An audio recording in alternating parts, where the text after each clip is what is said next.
नमस्कार, लाइव लगातार में आपका स्वागत है। मैं हूं निलय सिंह। 9 दिनों का नवरात्र जो कि माँ दुर्गा की उपासना का दिन होता है, उसकी समाप्ति हो चुकी है। आज दशमी है और दशमी को माता का विसर्जन भी होता है।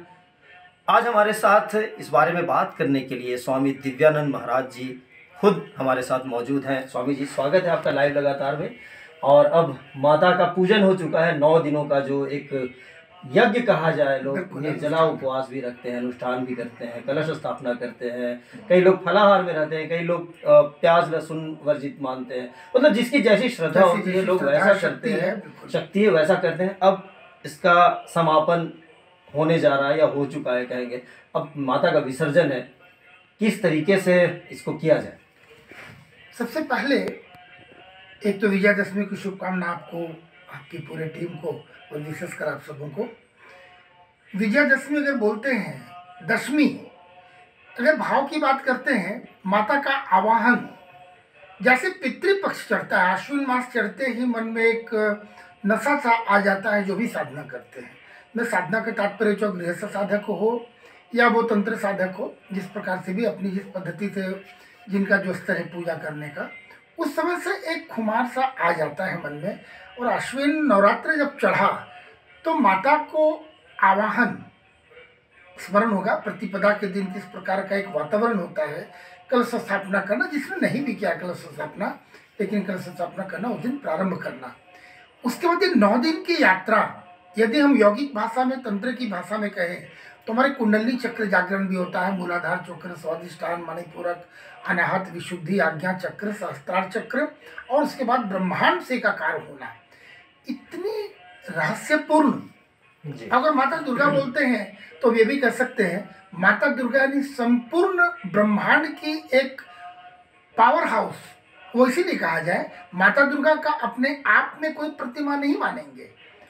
जब असुरों का बहुत अत्याचार बढ़ गया और देवदानों में जब ये बढ़ता चला गया रोष, और उसके बाद जब त्रस्त हो गए देवतागण भी, तो सभी देवताओं ने मिलकर एक शक्ति पुंज का आविर्भाव किया जो माता दुर्गा हुई। और माँ का जब आविर्भाव हुआ तो कह सकते हैं ब्रह्मांड की सारी शक्तियों का पूजा आप कर लेते हैं यदि नवरात्र माता दुर्गा की पूजा करते हैं। इतने बड़े अनुष्ठान और जीवन का इतना बड़ा रहस्य, इतना बड़ा कहने का मतलब, मनुष्य के जीवन में 4 पुरुषार्थ होते हैं, 4 ही होते हैं, 5वां होता नहीं। धर्म, काम, अर्थ, मोक्ष। और 3 गुण होते हैं, सत्वगुण, रजोगुण, तमोगुण, चौथा कुछ नहीं होता। तीनों गुण की अधिष्ठात्री देवी Mahasaraswati, Mahalakshmi, Mahakali is equal to Mata Durga. इतनी बड़ी साधना और जीवन का इतना बड़ा, मनुष्य योनि में आने का सबसे बड़ा एक ही लक्ष्य होता है। लोग भूल जाते हैं सामान्यतः, एक साधक भी, सन्यासी भी भूल जाते हैं, किंतु मुख्य उद्देश्य यही है मोक्ष की प्राप्ति। और धर्म, काम, अर्थ, मोक्ष, ये चारों प्रदान करने वाली माँ हैं। इनकी पूजा हम सबों ने करी 9 दिन तक, और आज दशमी का दिन अब तो माँ जा रही है। ये बड़ा मुश्किल है, ये इसको कहना मैं थोड़ा बोल नहीं पाता हूँ कि माता का आगमन, जब उनको हम बुलाते हैं क्या हर्ष होता है, तो माता की विदाई वाली बात थोड़ा बोलना बड़ा मुश्किल हो जाता है। फिर भी मेरा प्रयास होगा। तो आज माँ जा रही है तो ये अंदर में तो एक उमंग है कि माता का आशीर्वाद मिला, लेकिन मन में ये बहुत क्षोभ हो जाता है कि माँ जा रही है। हम तो मानव जाति के मनुष्य हैं, ये भावना आती ही है। हम जितने भी अपने आप को नियंत्रित कर लें कि माँ मेरे साथ में है, मेरे हृदय स्थल में है, कण कण में है, पर जिस रूप में माँ को बुलाया, 9 दिन उनकी अनुकंपा रही, एक एक कण, एक एक क्षण उनका हमको आशीर्वाद मिला। अब वो माँ जा रही है वापस। बातें हम माँ को रख भी नहीं सकते, उतनी मेरी शक्ति भी नहीं है कि हम माँ को ज़्यादा रख ले, क्योंकि प्रथम दिवस में आह्वान के समय मैंने, हम सभी ये प्रार्थना करते हैं कि माँ ये 9 दिन के लिए आपको निमंत्रण दे रहे हैं, आप सब छोड़ के मेरे यहाँ आए। और माता आती है, यह विश्वास है। और रखने की ताकत नहीं तो विसर्जन में कहते हुए कि माँ अपने स्थान को वापस ग्रहण करें, फिर जब हम पुनः कोई अनुष्ठान करेंगे तो आपका आह्वान करेंगे, कृपया पाएंगी। इस भाव से माँ को विसर्जन करते हैं। तो ये विसर्जन का क्षण बड़ा ही थोड़ा मुश्किल होता है। चलिए उस पर बहुत ज़्यादा विस्तार से जाना और क्या है, ठीक है। हाँ, और बाकी दिन की बात कहें इसके के पूरा संपूर्ण शब्द कहते हैं तो विजयादशमी, विजय का पर्व। क्या विजय? असत्य पर सत्य का विजय, नेगेटिव पावर के ऊपर में पॉजिटिविटी लाना, यही एक उद्देश्य है। विजयादशमी के दिन रावण दहन भी होता है, उसका प्रतीक भी यही कर सकते हैं। रावण का 10 सिर था, जबकि रावण महापंडित, महाप्रकांड विद्वान, शिव का भक्त, शिव के बहुत बड़े भक्त। हम लोग यदि कहते हैं विजयादशमी के दिन क्या करना चाहिए, तो चलिए बीच में ही मैं बता दूं, राम रक्षा स्तोत्र का पाठ करना और साथ ही साथ रावण कृत शिव तांडव स्तोत्र का भी पाठ करना चाहिए, जबकि आज के दिन रावण का वध हुआ था। हम लोग इसकी भी चर्चा करेंगे। रावण वध के बाद आज थोड़े राजनीतिक जो भी मैं वही पूछ रहा था कि इसको लेकर भी कई तरह की बातें सामने आ रही है। दहन करना चाहिए, नहीं करना चाहिए। कई लोग बोलते हैं कि रावण का दहन करना उचित नहीं है, क्योंकि वो प्रकांड विद्वान भी था और भगवान शिव का बहुत बड़ा, या कहा जाए सबसे बड़ा भक्त था, उन्हें वरदान भी मिला था। तो क्या इस पर क्या कहेंगे महाराज जी आप? बिल्कुल, ये प्रश्न बहुत अभी के लिए प्रासंगिक भी है, क्योंकि समाज में कई तरह की बातें आ रही है। एक वर्ग विशेष ये बहुत जोर से पड़ गया है कि रावण विद्वान से ज़्यादा उस पर वो अंडरलाइन कर रहे हैं कि एक ब्राह्मण था, ये ब्रह्म हत्या हुआ है, राम को भी ब्रह्म हत्या लगा था और रावण वध नहीं होना चाहिए, रावण दहन नहीं होना चाहिए। देखिए हमारा शास्त्र क्या सिखलाता है, या नवरात्र क्या सिखलाता है? असत्य पर सत्य की विजय। विजयादशमी का मुख्य यही है कि असत्य पर सत्य की विजय। रावण के अंदर जो अच्छी बातें, हम आज भी उनको प्रणाम करते हैं। सभी लोग कहते हैं कि प्रकांड विद्वान थे, बहुत बड़े शिव भक्त थे, बहुत बड़े ज्योतिष का, मैं स्वयं रावण संहिता को फॉलो करता हूँ। हम अपने ज्योतिष शास्त्र में रावण संहिता पढ़ते हैं, उसको उपचार करते हैं, तो उसके लिए कोटि कोटि बारंबार उन्हें भी प्रणाम। रावण के अंदर में ब्राह्मण होने के साथ साथ आसुरी प्रवृत्ति थी। अगर माता और पिता दोनों को देखें तो एक ब्राह्मण थे तो एक राक्षस कुल के भी थे। वो राक्षसी प्रवृत्ति के कारण जगत माता सीता का जो अपहरण किया, देखिए माता को कौन अपहरण कर ले, ये तो भगवान की लीला थी और हमें सिखलाने के लिए। लेकिन वो शिक्षा जो देकर गए हम कलयुग के लोगों के लिए कि क्या मानना क्या नहीं मानना, कहीं ना कहीं अप्रत्यक्ष रूप से वो सारे विद्वान एक वर्ग जो इसका विरोध कर रहे हैं, कहीं ना कहीं श्री राम के प्रति उनकी उदासीनता है। राम को छोटा करके रावण को आगे बढ़ा रहे हैं। राम का अपना स्थान है, रावण का अपना स्थान है, मैं रावण से कहीं डिनाई नहीं करता। किंतु रावण में जो आसुरी प्रवृत्ति थी, उनके अंदर में 10 सिर के अंदर में जो 10 वृत्तियां थी, उसका दहन करना है, ना कि रावण का। रावण मेरे पास है भी नहीं, हमारे बस की बात है नहीं।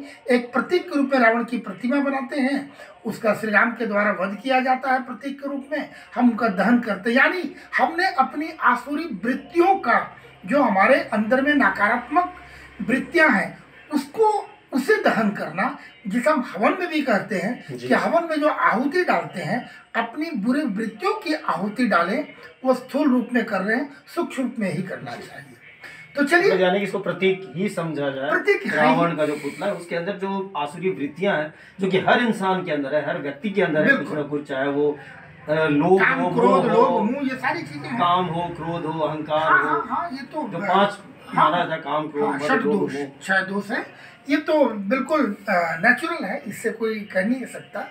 तो राम को अब आज अगर कुछ वर्ग जाति में बांटने लग जाए देवी देवताओं को, तो मैं समझता हूँ इस पर ज़्यादा बोलना मैं कहीं नहीं चाहता हूँ, किसी को ठेस पहुँचाना मेरा ये नहीं है। लेकिन कहीं ना कहीं एक प्रकार से अपराध हो रहा है, भगवान के कहीं ना कहीं किसी प्रकार से उनका अपमान कर रहे हैं। रावण को बड़ा किसी भी दृष्टिकोण से करके, यानी आप राम को छोटा कर रहे हैं। उनका पक्ष है कि रावण को हटा दे रामायण से तो राम का अस्तित्व तो नहीं है, तो ये तो बहुत बड़ी धृष्टता है। हम भगवान के, एक सन्यासी का कोई जात नहीं होता है, संत का कोई जात और गोत्र नहीं होता, तो भगवान तो फिर जात न पूछो शादी, कितनी अच्छी बात भाई आपने। तो भगवान को अगर हम जाति में बांटने लग गए, यानी आप कहीं ना कहीं जातिवाद कर रहे हैं, और इसके पीछे कहीं ना कहीं राजनीतिक आपका दृष्टिकोण है। मैं क्षमा चाहूँगा, मेरा कोई उद्देश्य नहीं है किसी को इसके प्रति किसी को चोट पहुंचाना, लेकिन मुझे चोट अवश्य पहुंची कि कहीं ना कहीं हमारे ही अंदर भगवान का अपमान हो रहा है। तो जो हमारे जो विधर्मी है समाज में, उन्हें तो अवसर मिल जाता है। तो आइए विजयादशमी की बात करते हैं। विजयादशमी में बहुत खुशी उमंग मनाना है। माता की विदाई एक अलग पक्ष है, किंतु हमने अनुष्ठान किया, माता की अनुकंपा मिली और हमने ये विश्वास माना जाए कि असत्य पर सत्य का विजय हुआ। मैं भी करूँगा, ये प्रत्येक व्यक्ति को ये भावना रखनी चाहिए। एक और अच्छी बात बताना चाहूँगा जो कि बहुत चर्चा में नहीं होता है और ये आज की पीढ़ी को जानना आवश्यक है। जो भी करते हैं, माता पिता को, इष्ट देव को, गुरुजनों को प्रणाम करके, पड़ोसी में सगे संबंधी सभी को चरण स्पर्श करना, सभी से आशीर्वाद लेना, पकवान व्यंजन खाना खिलाना, ये तो है ही। और पूजा से संबंधित सभी लोग किए होंगे, उस पर मैं विस्तार से नहीं जाऊँगा। नीलकंठ दर्शन, ये कहना इसलिए आवश्यक लग रहा है कि बहुत चर्चा में नहीं है और ये बहुत ज़्यादा लोग जानते नहीं हैं। नीलकंठ दर्शन का विशेष महत्व है। आज के हमारे इंटरनेट के युग में या तो इसे दुर्भाग्य कहा जाए या दूसरा पक्ष है कि सौभाग्य है। दुर्भाग्य इसलिए है कि वट सावित्री पूजा में भी देख रहे हैं कि लोग फोटो में पूजा कर रहे हैं।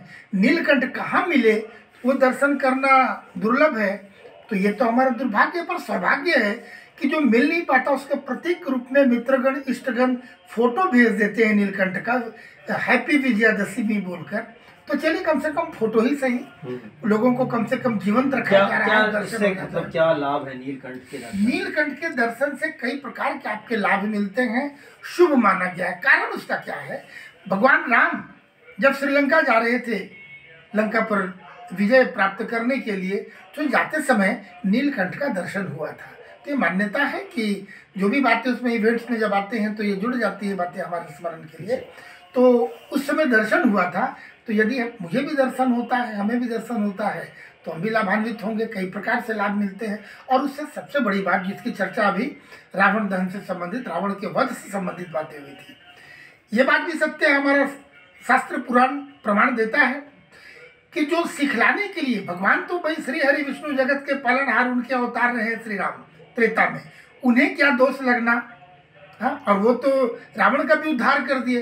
किंतु लौकिक रूप में माना जाए तो ब्रह्म हत्या का पाप श्री राम को लगा था और उसी की पश्चाताप के कारण ये संपूर्ण एपिसोड समाप्त होने के बाद अपने अनुज श्री लक्ष्मण जी के साथ में उन्होंने एक यज्ञ किया भगवान महादेव का। महादेव जी का उन्होंने पूजन किया पश्चाताप स्वरूप, और महादेव पृथ्वी पर नीलकंठ के रूप में उस समय पृथ्वी पर पधारे थे। श्री राम को फिर पुनः दर्शन हुआ श्री महादेव जी का। इसीलिए नीलकंठ का दर्शन बहुत ही विशेष माना गया है। और नहीं तो फोटो में ही काम चलेगा। भगवान महादेव का एक नाम नीलकंठ भी है, जब उन्होंने विष्णु कंठ में धारण किया था। करेक्ट। बहुत बहुत धन्यवाद। तो ये थे स्वामी दिव्यानंद जी महाराज, जिन्होंने दशहरा, विजयादशमी और नीलकंठ के दर्शन की बातें हमें बताकर लाभान्वित किया। आप तमाम दर्शकों को लाइव लगातार की ओर से दशहरा की बहुत बहुत शुभकामनाएं। मुझे और मेरे सहयोगी पवन को दीजिए अनुमति। नमस्कार।